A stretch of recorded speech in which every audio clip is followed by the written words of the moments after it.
This video will outline how to perform a toe pressure assessment. Today I'm using a Hideko ES100V3 Doppler. However, this demonstration is also applicable to the Hideko SmartDop 45 Doppler. Lie patient supine with legs at the level of the heart. Ensure the patient is well rested for ideally 10 minutes or a minimum of 5 minutes and is not talking or moving at all during the test. If the patient is unable to lie completely flat, then the toes must be positioned at the level of the heart. Ensure the toe is 20 degrees Celsius or warmer. You can measure this using a temperature probe or infrared temperature gun. Apply a 25mm toe cuff to the base of the toe. The cuff must not be on too tight.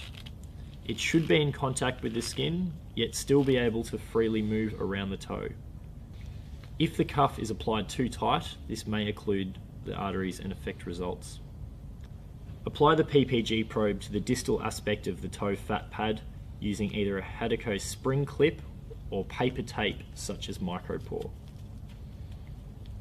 Ensure that the probe has complete contact with the skin so as no external light is being detected by the probe. Turn on the device and ensure that the volume is audible. Wait 5 seconds for a consistent waveform.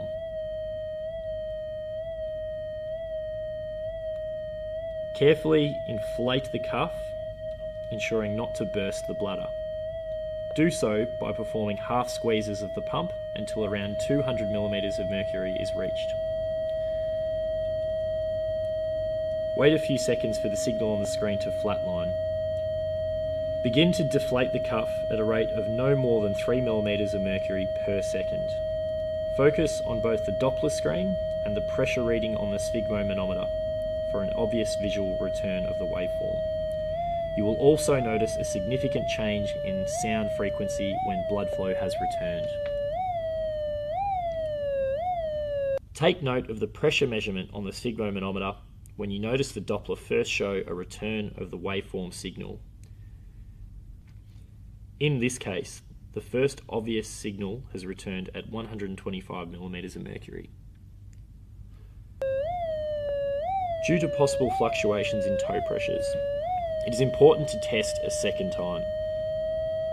If second test is within 10mm of mercury difference to the first test, then an average of the two tests can be calculated. If more than 10mm of mercury difference is found, then retest again until consistent results are measured.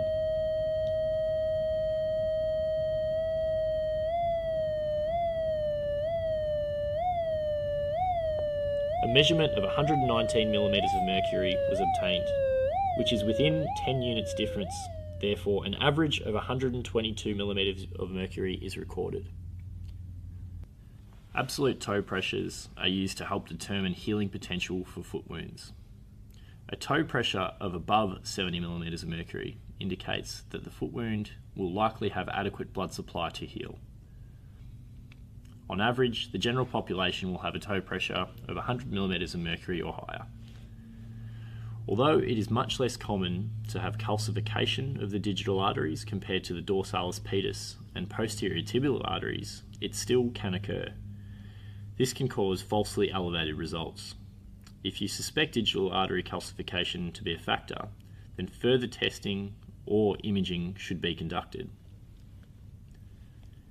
At pressures between 30 to 50mm of mercury, wound healing potential begins to decline rapidly.